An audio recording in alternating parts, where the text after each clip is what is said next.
Go for it, Jay.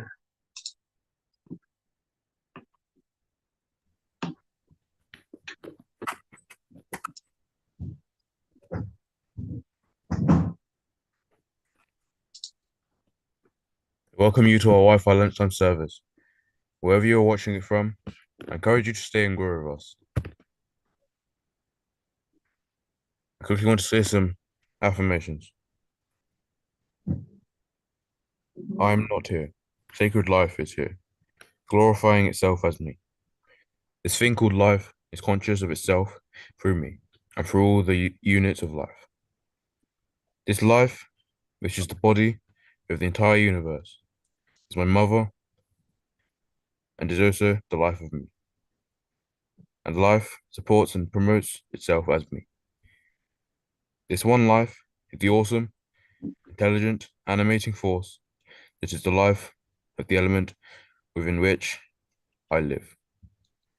I am spirit, one with the spirit of all life, empowered by life to bring life's supreme purpose into fruition. This life that I live is the life that has come into its own self as me. There is a power beyond me that can handle all things that are beyond me, and it is working for my highest good now. I cannot afford to be here on earth.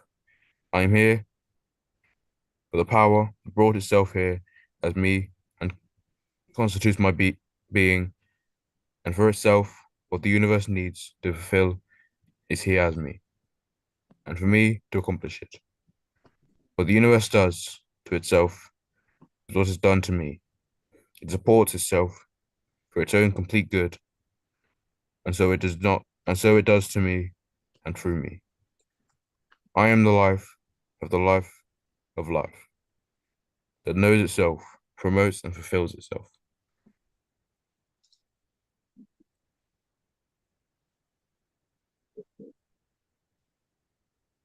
Wi-Fi serves to reveal our divine identity, advocate Christ culture, and equip humanity for the relevant engagement in life and ministry in an atmosphere of unconditional love, trust, faith, and spiritual power. Our mission is to influence the mindset change through the revelation of humanity's oneness and equip individuals with the truth of who they are to the intent of having us firmly grounded to also empower others to be impactful in every sphere of life. Our core values are unconditional love, uplifting spirit, integrity, selflessness, trustworthiness, and tenacious devotion.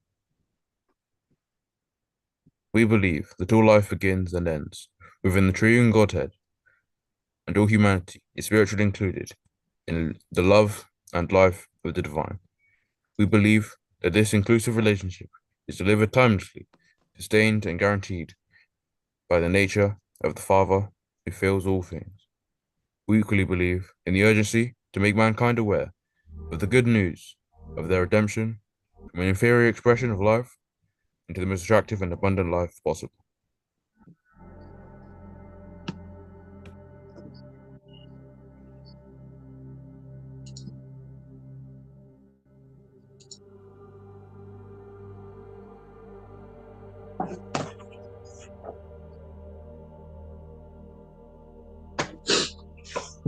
Are you done? Yes. I didn't realize you were. Thank you.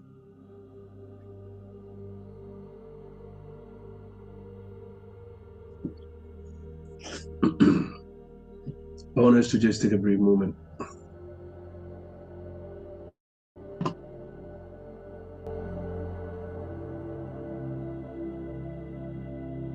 In this time and space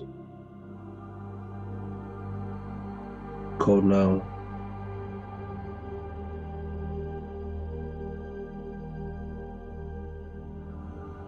I want you to allow yourself to feel smell, hear, taste.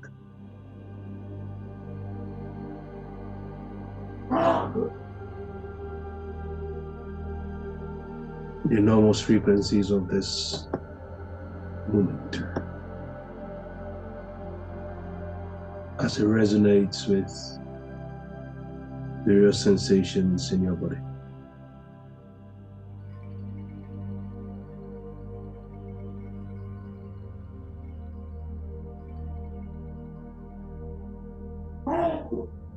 Just allow yourself the benefit of feeling the God presence within you as you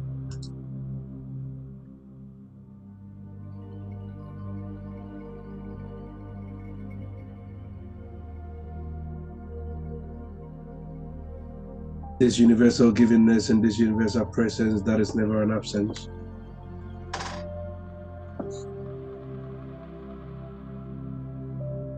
How does it feel like right now?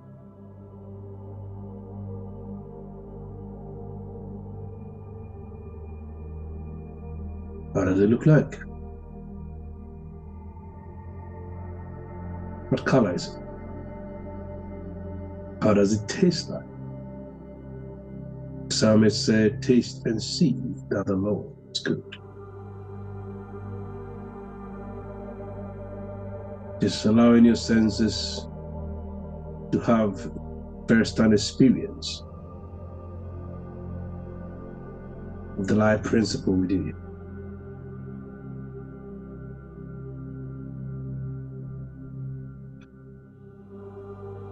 Feel it, smell it, taste it, touch it.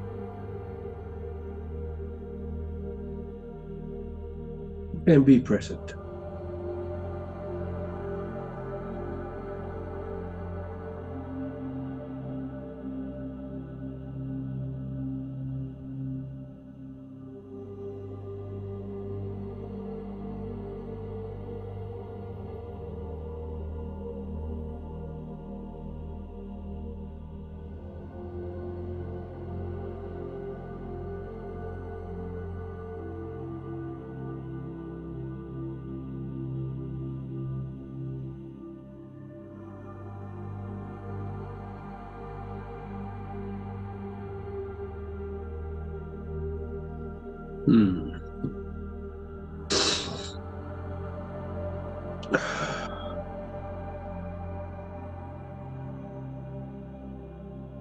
Feel it.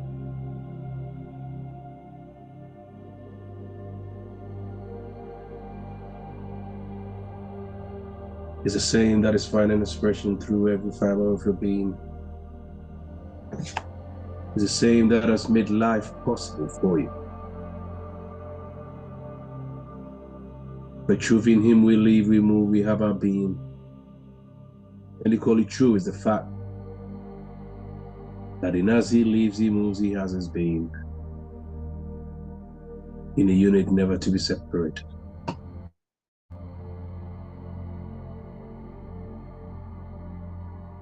And in this atmosphere we give thanks. Celebrating the abundance and the presence of all things good, refreshing, reviving.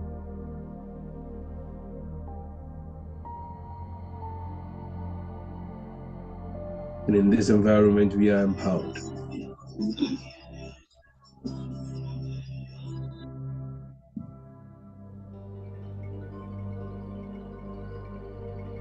Amen.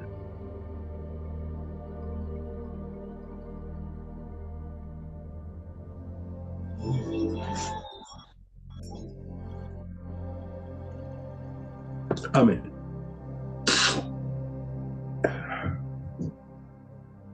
I'm not hearing your voices. Right.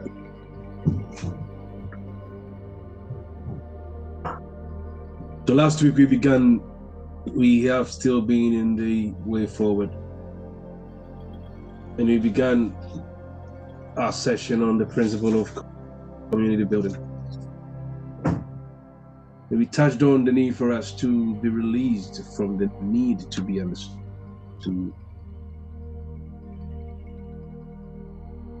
I did highlight that besides the need for food or material substance, the most demanding needs, or the apparent demanding needs of us as humans, appears to be the desire to be understood. Because we've been understood comes the feeling of being heard, being loved, being accepted, being honored. And that being understood makes us feel that we are getting the attention that we think we deserve or that we think that we need. And we did talk about how these are subconsciously the burden of our parents desiring that we, or encouraging us to need them, contributes towards us finding ourselves in this place where we have this unnatural demand for people to understand us. Now they say that doesn't in any way downplay the importance of understanding on its own. Sorry, but when it comes to us feeling and demanding that people understand this, it becomes problematic. And I did highlight how important it is for us to, or as part of the things that we need to let go of in order to free ourselves to enjoy the fullest expression of the natural beings that we are, is the need to let go of our demand to be understood. I highlighted how complex we are as humans and how magical we are, if you want to use that word as well, and how that this creative love intelligence couldn't have made us to be readable, couldn't have made us to be predictable, couldn't have made us to be understood, because that would take away the beauty of life.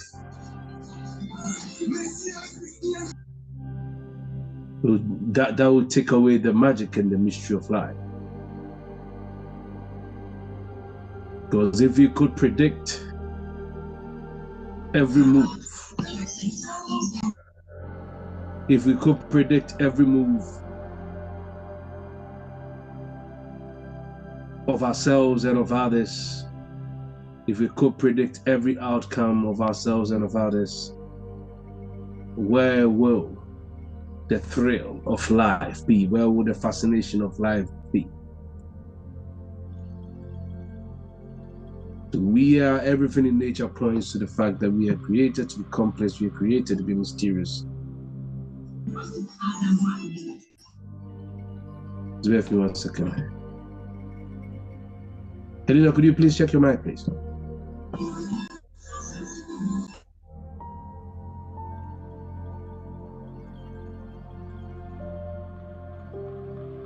Okay.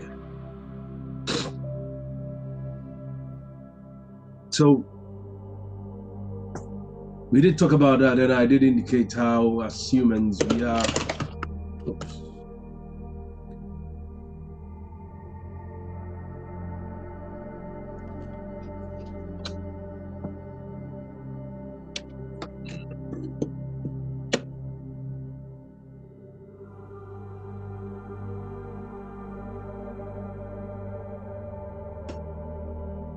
Sorry about that.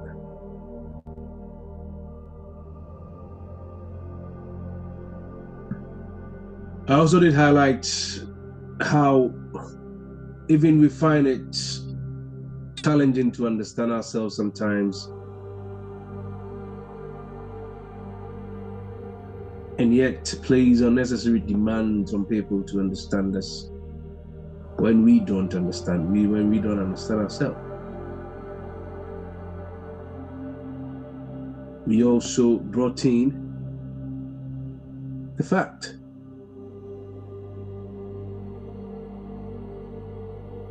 that we do have glimpses of light in this plane, definitely.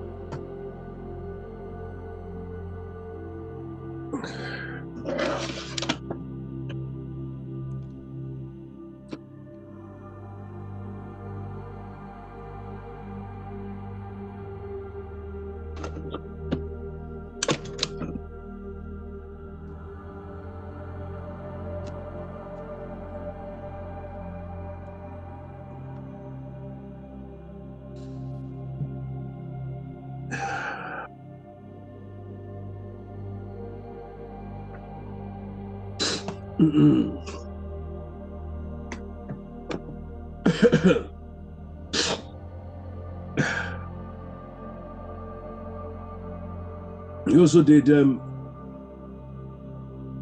point out how often in life we could have the benefit of understanding certain elements, certain aspects of situations or of people, but we shouldn't be naive to think that the fact that we are blessed in a moment with understanding someone in a particular way, we've fallen on that history to try to predict them at a future time, because that creates problems. So those are some of the points that we brought up in last week's session. We just want to, for the next few minutes, 5, 10, just go around the house and find out what we may have learned, heard, experienced from last week's sessions, even as we seek to build on that. So we want to talk.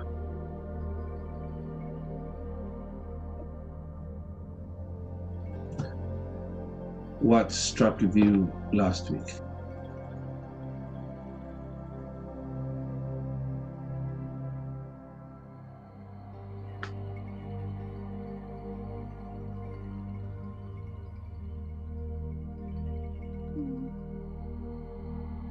Anybody like that?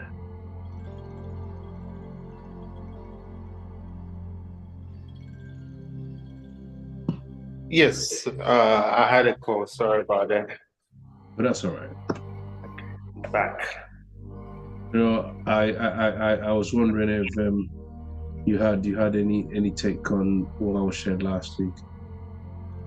Oh, so unfortunately, I missed last week's session. Right. So I'm not trying to play catch up. Okay, fair play. That's all right. Okay. That's okay.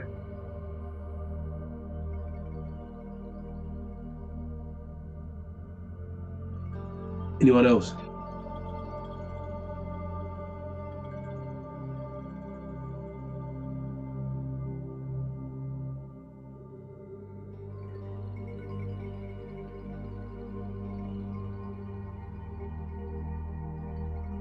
Anyone else?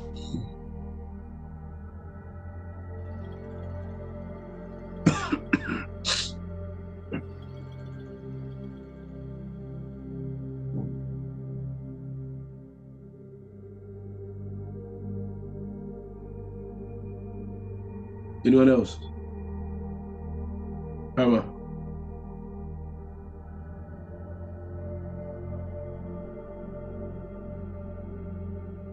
Yeah. Okay. What did you hear last week? I think you had already summarized it for last week, isn't it? And what did I say?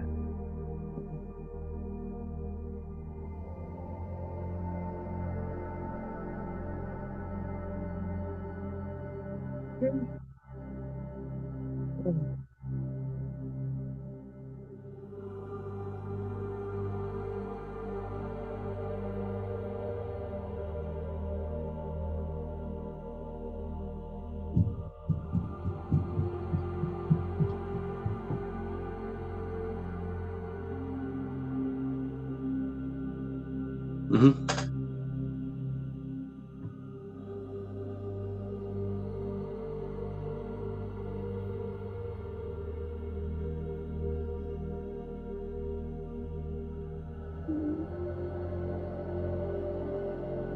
Maria, you here? You just joined.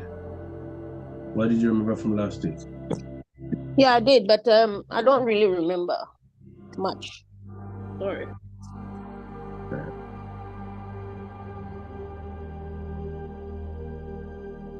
So should I repeat everything I said last week?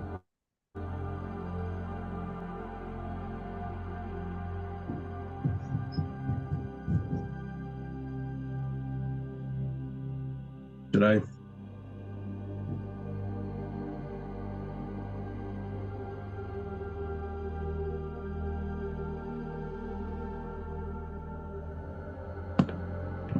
Anyway, so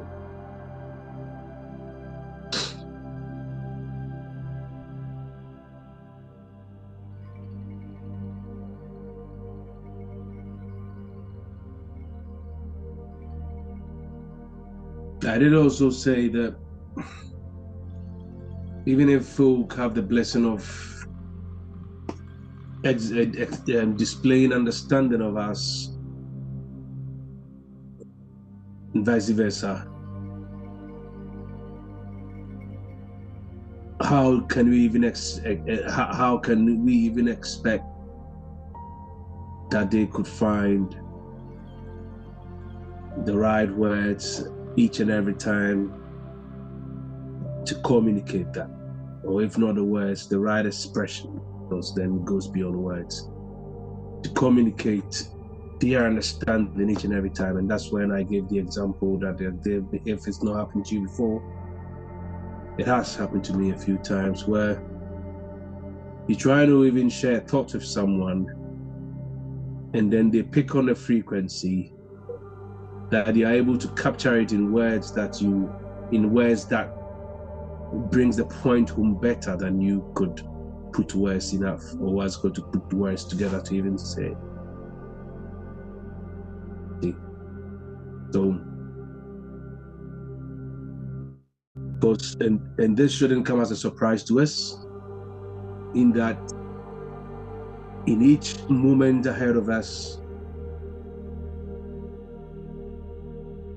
something new of ourselves is always unfolding.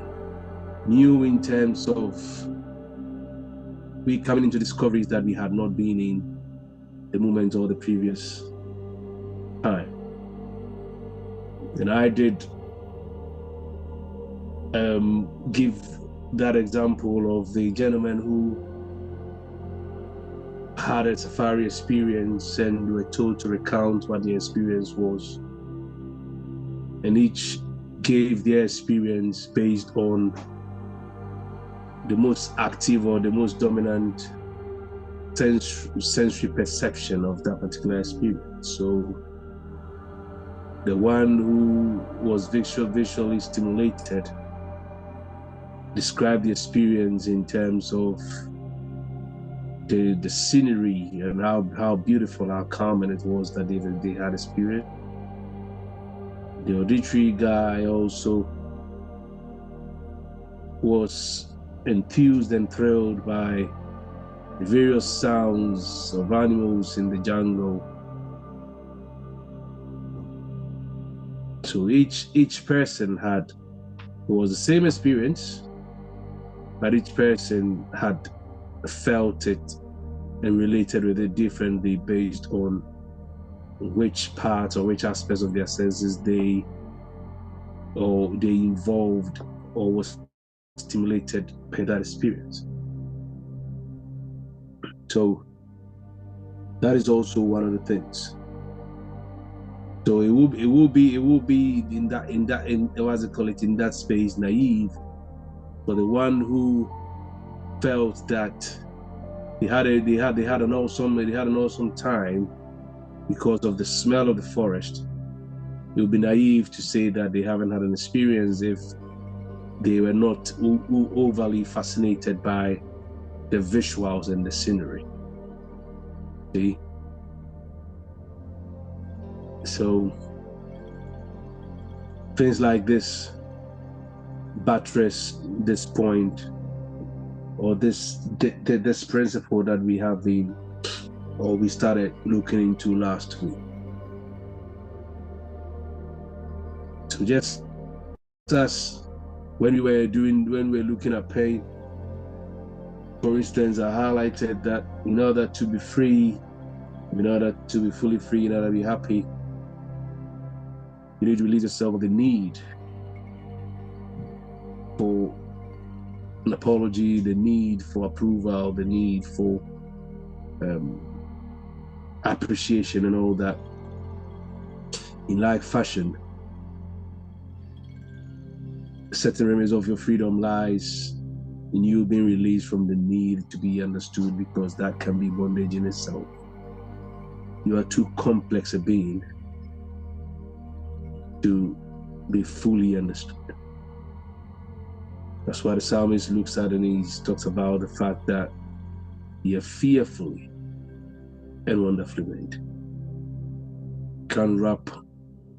We can wrap mind, or the finiteness of the mind, around what is awesome and intricate creation called man is. You are an object of pure mystery, amazement, and wonderment. You are constantly unfolding. And I did bring in the analogy of he that is born of the Spirit. Like the wind, his effects as it unfolds alone do you feel, that you can tell from where it's coming and whither to it goes. We are surprising ourselves each and every moment. And that's why nature wouldn't permit us to take away that fun, that excitement, that thrill of living out by being fully predictable or by being fully readable. I also did say, regardless how in tune you get, you can never be sure the next thought that is going to hit you. You don't even know where it comes from. You see? So there's this one precious freedom that we can't deny ourselves of and we can't rob ourselves of. It's key. So then, there's no one that do, and I remember I did ask a question, Jasha attempted to answer, said maybe there's no one like you. To say there's no one like you is not blasphemy. Yeah, I know it's something that is a phrase that we often use in connection with God, and he sings songs like there's no one like you, Jesus. It's equally true of you, is that there's no one like you. And there can't be any that could be compared to you in any way. You are unique in and out of yourself. So why subject yourself to another man's standard or another human standard in a bid for them to understand you? It's problematic, in my opinion. Okay. You are an ever unfolding mystery, a gift that is being unwrapped by the day. And when folk have the benefit of having an understanding of something you do, something you say per time, it's a gift that we are blessed with in the moment. But sometimes we naively take that and make it, and based on that history, try to get fixated on unwrapping this magic that is unfolding based on our previous experiences and previous encounters, and then we get frustrated. It's important for us to be free of this shackle. I'm not sure if I'm making sense, because everyone who claims to even understand you we will be interpreting the circumstance purely based on their limited knowledge and their limited experience. That's all we have, to be fair. Okay, so the onus is on you. The duty lies and rests with ourselves to fully to discover, or to allow ourselves the benefit of fully discovering and understanding who we are, and then explaining who we are. What do I mean by explaining who we are? Not that you're going about explaining yourself, no, but letting who you are find its fullest expression as you have come to understand and discover who you are. Because there is a new you to catch in, what you call it, in each and every moment. I love this analogy that Brother Ishmael gives when he talks about the fact that the sun has no need to be understood. It simply shines. And we interpret it by using it in the various forms that we use or we utilize it, whether we're using it for electricity, whether we're using it to dry stuff, whether trees and that are using it for photosynthesis. It's not trying to explain what it's doing. It's just being it. And then we as beneficiaries of its benevolence utilize it based on our varied needs. So it is actually unrealistic to expect to be understood in that sense. Is that clear? So I really can't overemphasize the fact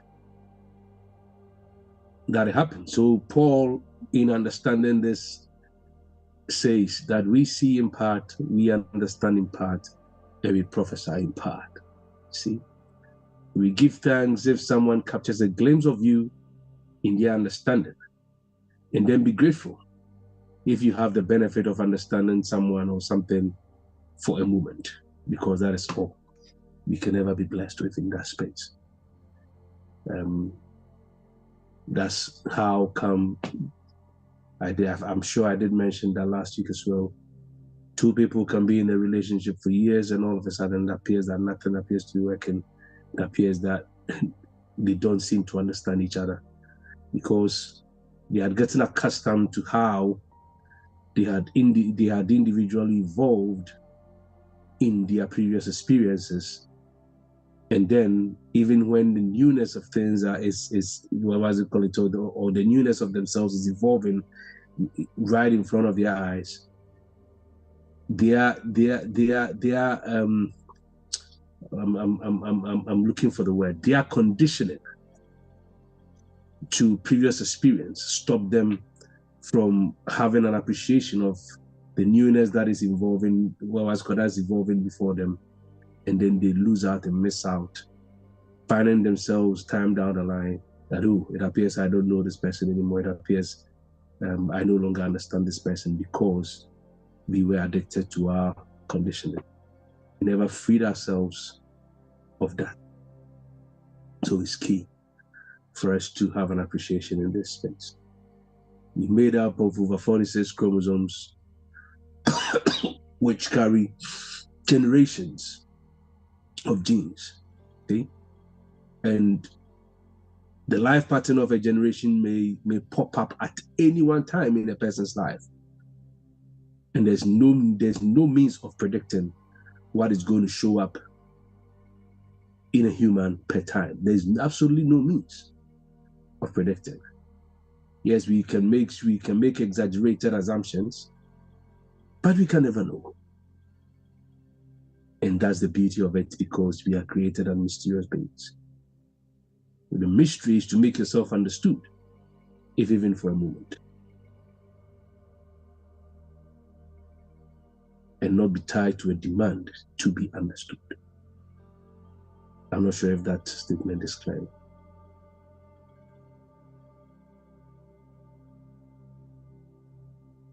Is that clear?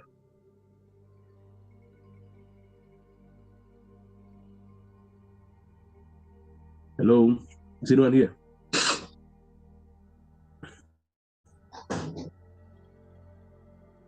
Yes, sir. We are here.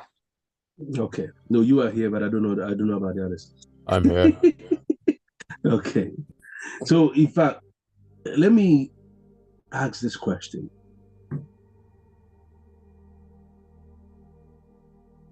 How do we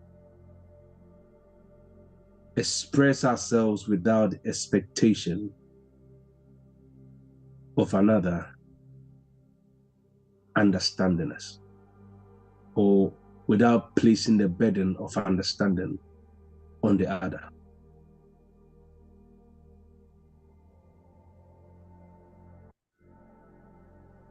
Go on, bro.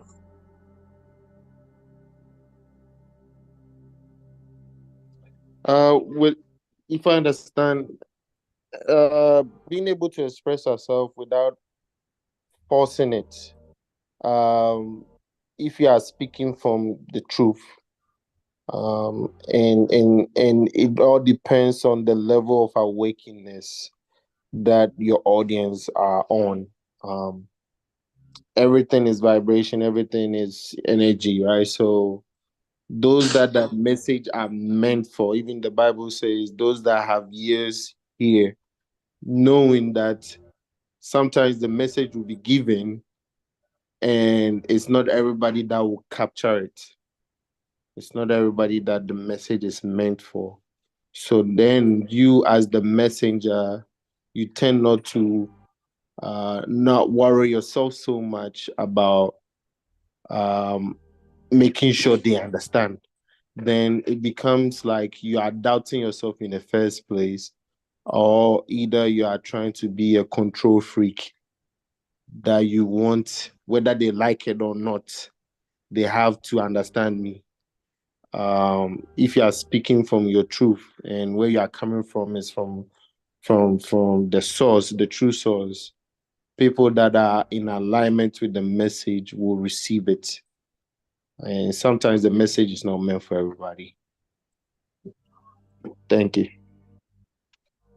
Thank you, bro. Any more?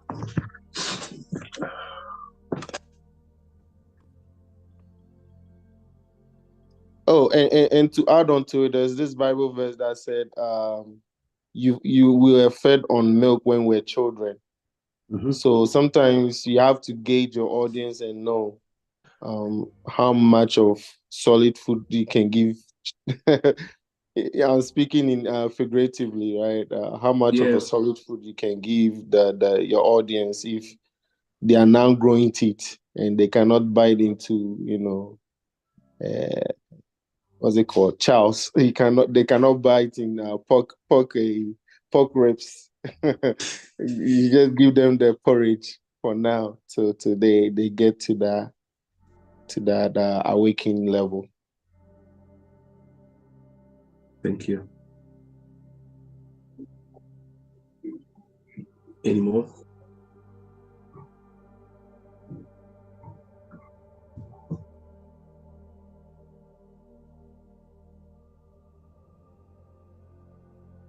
How do we express ourselves without the expectation or without a burden of being understood or the demand to be understood?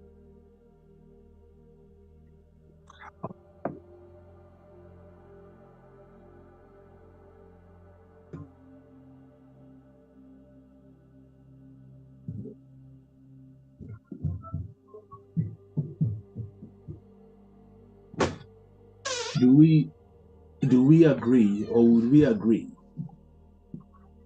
that one of the things which gets in the way of understanding is prejudice? Will we agree?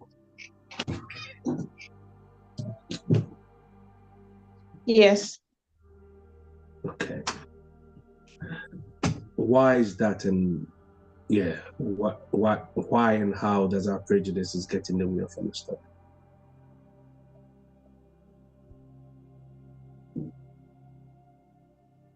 Because most of the time people always would have formed an opinion. And so no matter what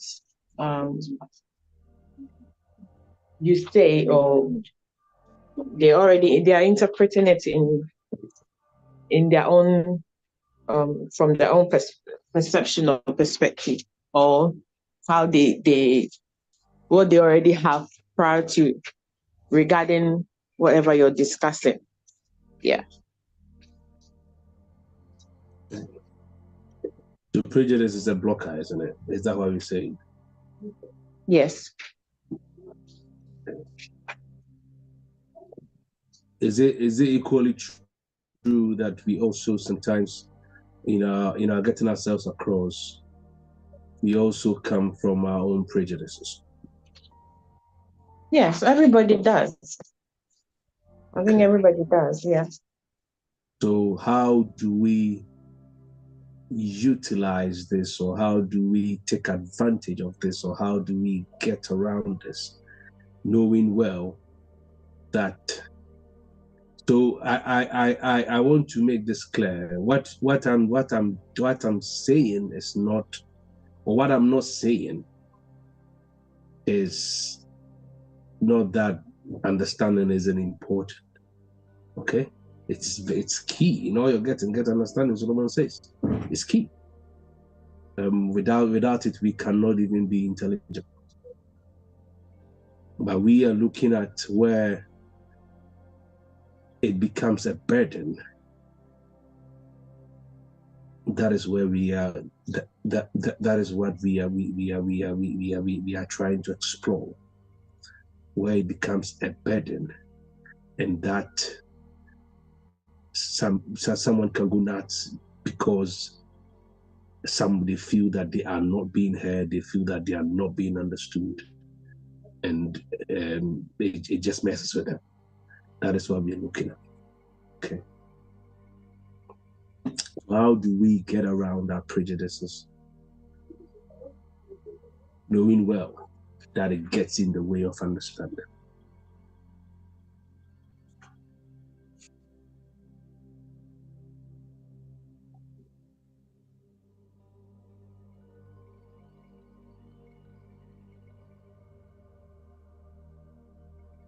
Because it is indeed a divine gift to make yourself understood. It's a gift.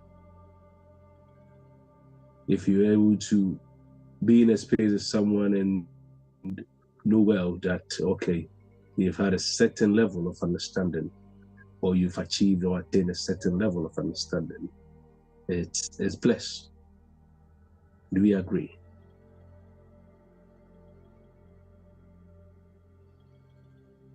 How do we go around prejudices?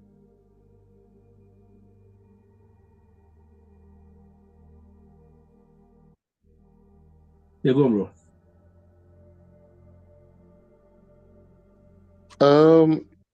How do we go around prejudice?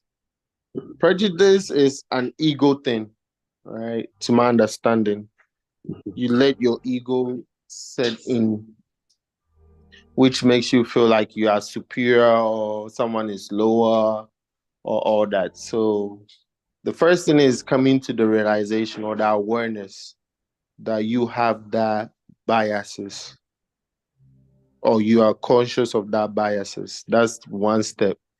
Then doing the inner work, doing your own, working on yourself in order to kill or eliminate the ego. It's a complicated response to I don't know how to water it down, but it's a little bit complicated to the question. But I think the first thing is you realizing it, come to the realization and finding a way to work on it. It has to be a cautious measures putting in place. For instance, in Ghana we have something budidi. I'm not saying it's good or bad, right? It become unconsciously part of us. Like, hey man, before I eat, I have to take one or two shots. It becomes the norm. But once you come to certain stage in life that you're like, okay, I'm not giving power to these devices. I want to be able to say, I will do this when I want to do this and not be like dependent on something. That awareness alone, then you start working on putting things in place, measures in place to help you outgrow that. So I think the coming to the realization is the awakening point in the spiritual journey. You becoming aware that, hey, I grew up in this society, and these are biases, this the prejudice system that we grew up in. It hasn't benefited us in any way or shape, and I would want to, and the desire to grow, I'll outgrow it. And by all means, as long as you keep knocking, that door will open for you. Thank you. Thank you, sir. Well, it's quite interesting the point you make there. I'll ask a supplementary question, and then if anyone wants to answer that, what I asked in connection with this, maybe they can feel free to. Would we agree that the need or the burden to be understood causes a strain, or it does cause undue strain? Do we agree? Sorry, come again. I didn't hear you.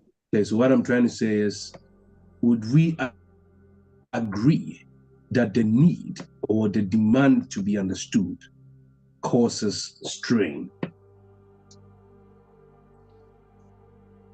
I think Is it healthy? Is it healthy, or does it have the potential to cause strain? yeah, it does have the potential to cause strain because we demanded, yeah. You're breaking. Exactly where I am. Sorry, I'm driving. So, why is the person demanding understood? That's the question I'm asking. Sometimes you just need to leave the whatever it is. The person understood, the person understanding and growth. If the person doesn't get you from where you're coming from, and you're demanding it, just you pray for the person that you're trying to, the person you have that.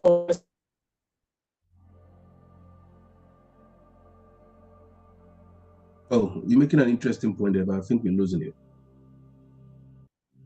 Yeah, Braben, you can come in, and she can, if she. Yeah, can you hear me? Yeah, go on, please. Yes, I'm saying that. Yeah, it's all energy. So that sometimes letting go, relaxing about the whole thing, the person will eventually come to understand whatever it is that you're trying to communicate to them.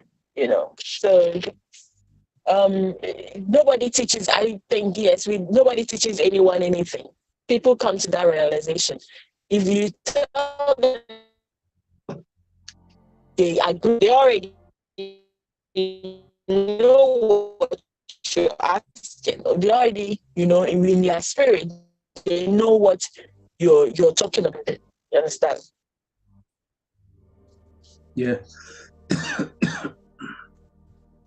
Yeah. So and I do agree with what Brother Aben said, that it has to come to the person's consciousness. The person has to come. You need to be conscious about it for that change, to change the prejudice. Yeah. So that's all I have to say.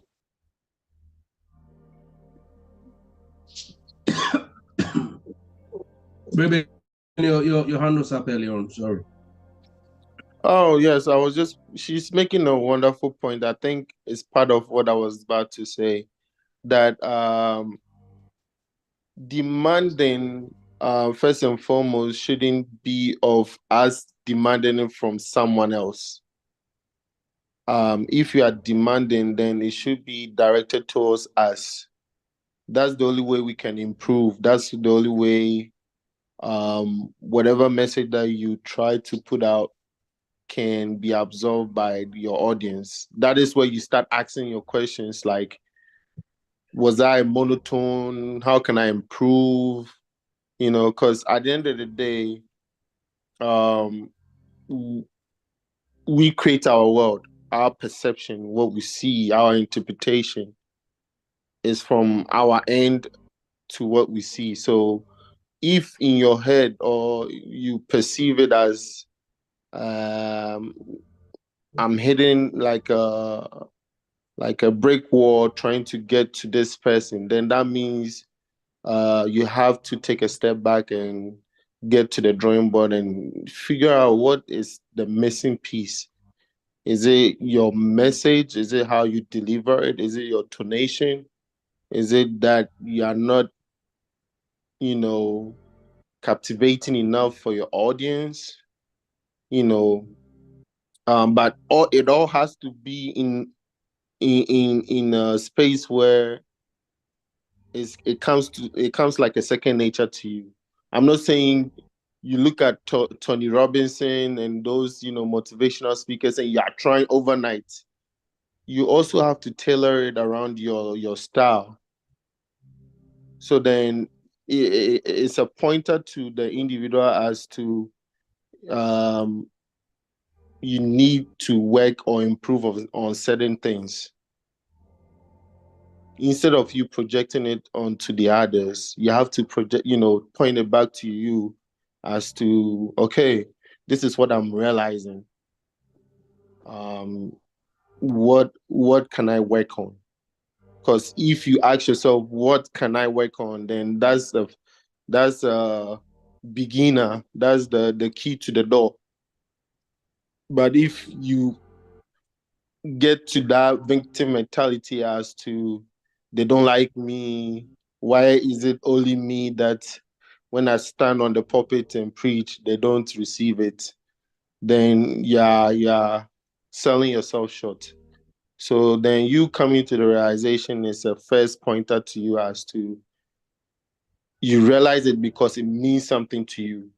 You've come to a hallmark in your journey that any friction point should, you should interpret it as something that you need to graduate from, because that's the whole purpose of our life. We are discovering ourselves. So if something is bothering you, that means your higher self is trying to communicate to you as to, this is of essence to you and it's part of your purpose here. So you have to take your time to dive into how to improve on that, rather than, because if you just want to be a mediocre, you just be like, oh, they don't like me. You just go, you let it, pass by. But at some point, it will keep bothering you. Why can I get better with this? That means your higher self is telling you, yeah, you are getting to it's getting warm. This is where we are. We need to work on that. So it's better to have positive outlook than get into that victim mindset as to, oh, everybody hates me, I'm not a good speaker, and not working on that. Thank you. Thank you. Just on the back of what you just said, I'll ask yet another question. Does the need or the demand to be understood, does it make one available to be understood, or it makes them unavailable to be understood? When we are consumed with the need for others, doesn't matter the setting, whether it's your children, or siblings, or partners, or whatever, does the need to be understood, does it make one available to be understood, or it makes you unavailable to be understood? And the reason why I'm asking that will become apparent in the next few minutes.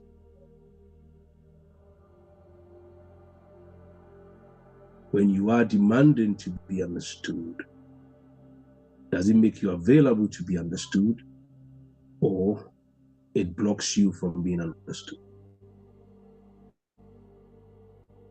I think it would obviously put the people or whoever around you off, because you are just demanding it, and most of the time people will concentrate on your attitude, your behavior, rather than how them even putting themselves in your shoes. I think the word is demanding.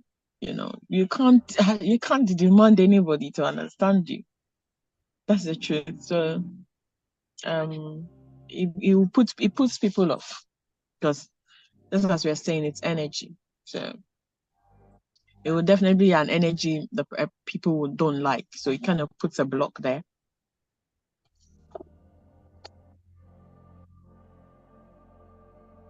Any differing opinion? Yeah, Braben. I agree with her. Yes. What is meant to be would be to a certain extent. So your audience will locate you. The demand portion in that question makes it makes it like you are trying to force something. I'm using demand on purpose, because I think when we say the need to be understood, it makes it doesn't really, from what someone, from feedback from someone, it doesn't, it's presented milder than it is. Mm-hmm. That's why I'm intentionally using the word demand, because sometimes when we say, when someone is expressing the need, indirectly it is a demand. Okay. See, But yeah, so go on. But I also feel like, to a certain extent, the need to be understood is very necessary, or is necessary as humans. That means, like for instance, you buy a phone and it has like it has no apps or anything that can help you be productive.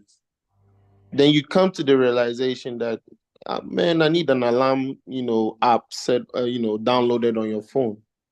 So the need. So for you to be understood is a skill. Being able to, as a leader, as a human being, as a person, learning the skill set where you can influence people is paramount, is key. That comes after you self-discovering yourself first and foremost. Then that need comes after that. There's hierarchies. So the need is also, I think if I understand it right, then it's necessary. It's a skill set.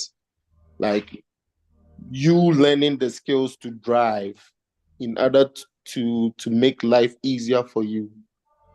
You learning or acquiring or investing in the skill set of speaking for people to understand you, the knowledge you have, the information you have, for you to network, connect with people, is necessary at a certain stage in life. Thank you. Okay. Yeah, that point. Thank you. Yeah, I don't know if this is something that we will all agree with, just from experience, that every time we get preoccupied with the need for someone to understand us, the need for someone to apologize, the need for someone to appreciate us, the need for someone to love us, the need for someone to do this, the need for someone to do that, it makes us less empathetic. Have you realized that? The classic example. You are having a conversation with someone, and when you are preoccupied with what you want to say, you lose the bulk of your listening abilities. So you are not even listening. You're just waiting for them to finish so that you say what is on your mind, what is on your heart, because you feel the need for them to hear you. So they are talking, it goes through the other ear, because all you are waiting for is for your turn to speak. And you may even pretend to listen and not hear anything of what is said, because all you are doing at that point, because of our preoccupation with our need to be heard, our need to make our point, our need to be understood, it goes through one ear, exits out the other, and then you make your point supposedly, and that other person also feels disjointed because they are wondering, if you were paying attention to what I've said, maybe this wouldn't even come up.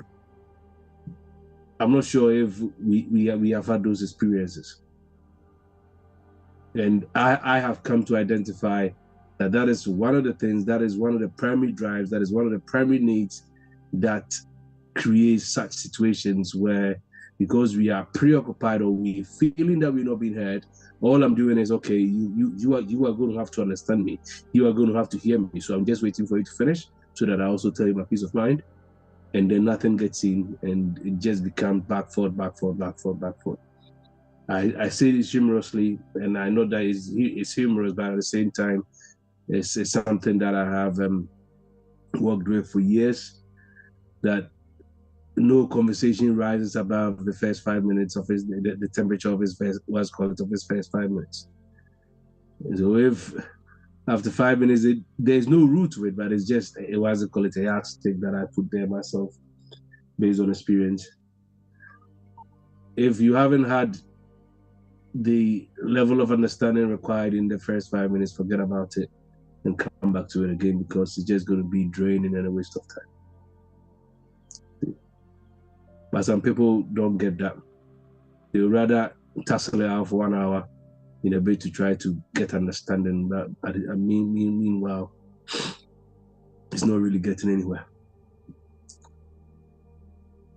I'm not sure if anyone can relate to this.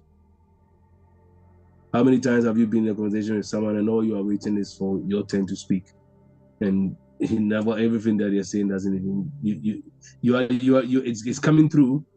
You're listening, but you're not hearing.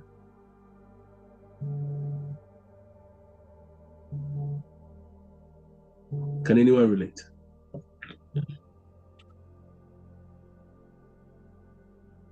Anyone? Whilst we wrap up, well, time flies when you're having fun.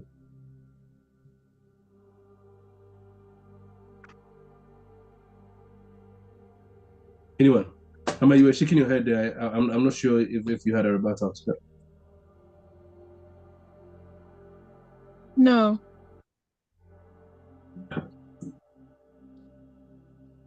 But do you agree with what I said? That? Or no, not that you agree with it. Does it make sense what I said? That's what I mean. Yes, it does. That when we seem to be preoccupied with what we want to say in a conversation, when we are preoccupied with wanting to be understood, it stops us from actually being understood, because we are just out to make ourselves heard, and we might not even be hearing the other. But maybe sometimes the understanding is in hearing the other, as opposed to us being bent and being preoccupied with the need for us to be heard. Yeah, I've experienced that before.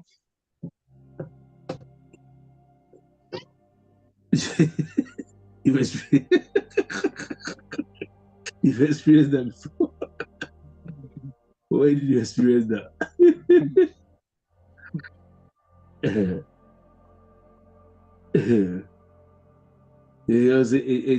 I find that it's one of the things that can be fingered for some of the confusion and the avoidable fracases that we have. Because and to answer the question that I asked earlier on, which I believe we have in one way or the other hinted on, our preoccupation with being understood makes us unavailable to be understood ourselves. And that's why it's important for us to kind of release ourselves from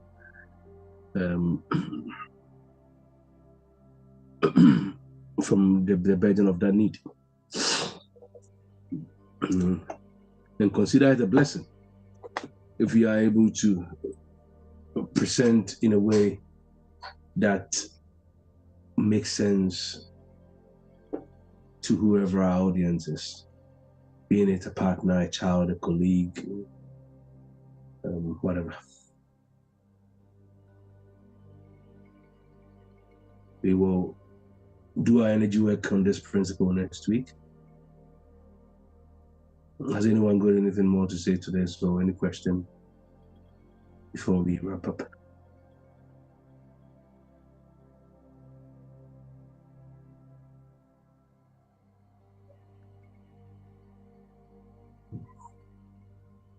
Any more?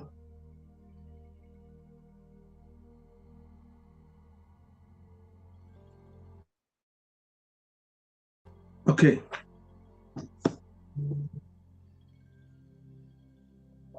Shall we pray?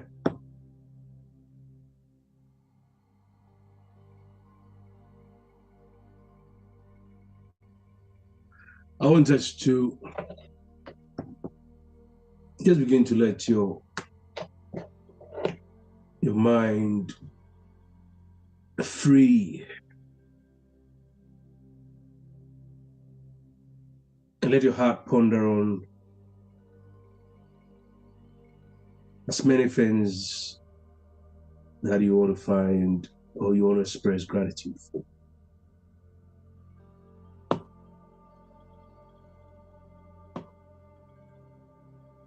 Just feel free in this moment.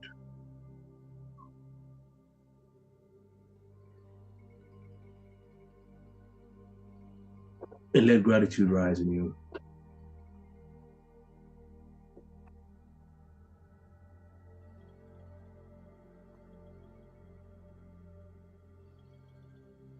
Be grateful.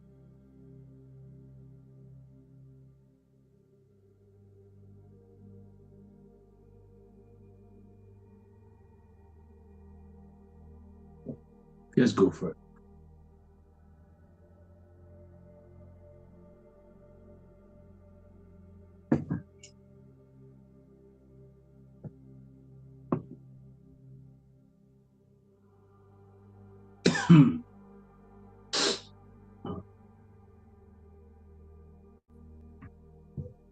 Thank you.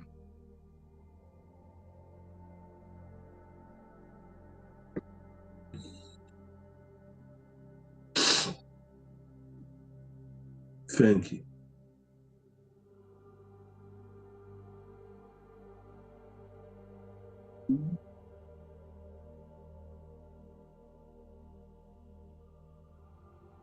Thank you.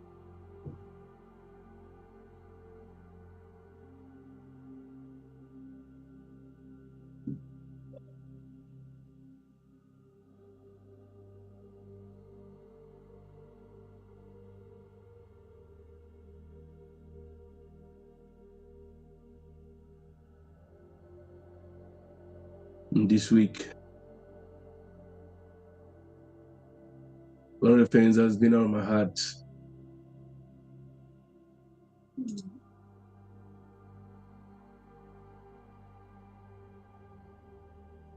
is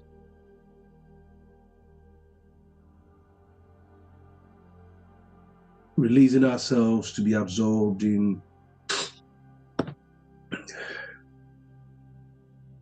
what the highest ideal, what the highest good, what the highest intent of each day is for us.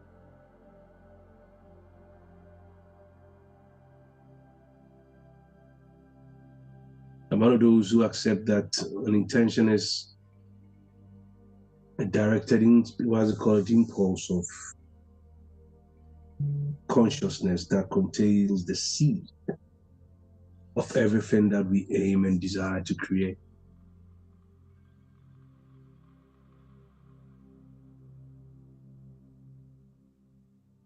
This week,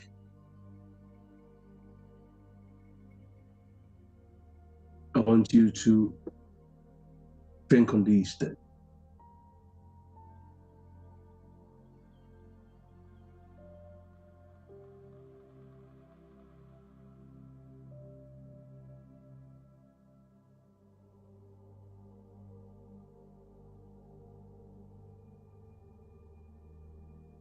How are you getting yourself stayed in the gaps?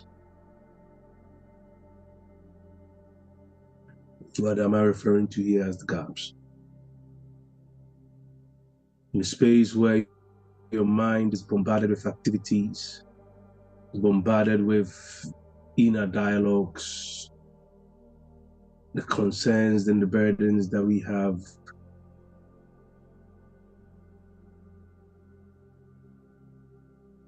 Those gaps in between the turbulence of mind activity, if not for anything at all, they could be bridged with increased awareness. One of the tools that we have available to ourselves in this space, as we know, in a very loose form, meditation, present, whatever you want to call it, mindfulness, whatever name you call it. Allow yourself the benefit to slip in these gaps. It's something that I've come to enjoy doing, and I'm seeing benefit out of it too, and I just want to share with you.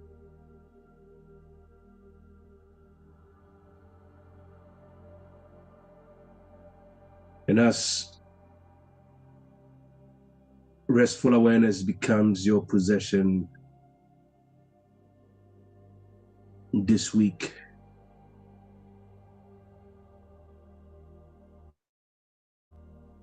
I want you to plug in your intentions as inspired by the divine life principle into these gaps. And cultivate being centered.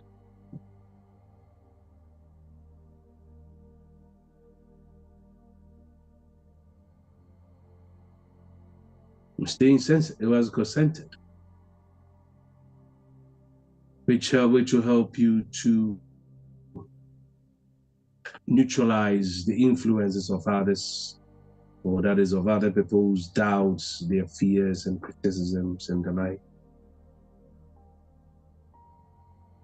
Because if your higher self, not that if you know, when you know that your higher self knows that everything is all right and that everything will be all right, even without knowing the timings or the details of what will happen, you can only stay centered.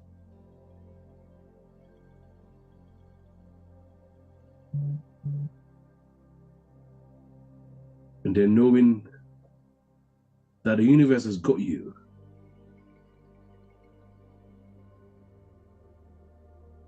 and having the understanding that all things work together for your good irrespective, I found out, for me, is one of the easiest way to be detached from all outcomes, whether predictable or non-predictable.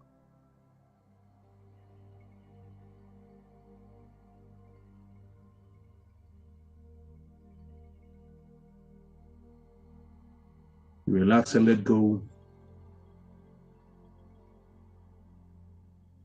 and let the universe handle the details. Let God, let spirit handle the details. Go. Whenever we let go,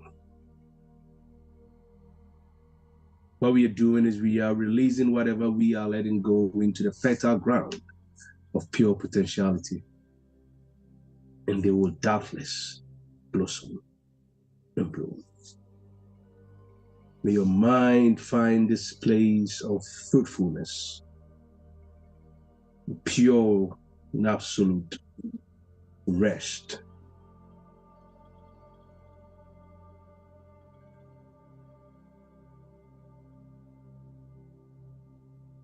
And may the ever empowering essence of this divine, creative love intelligence find its eternal and full expression in our lives, now and forever. And so shall it be. And so it is. Amen.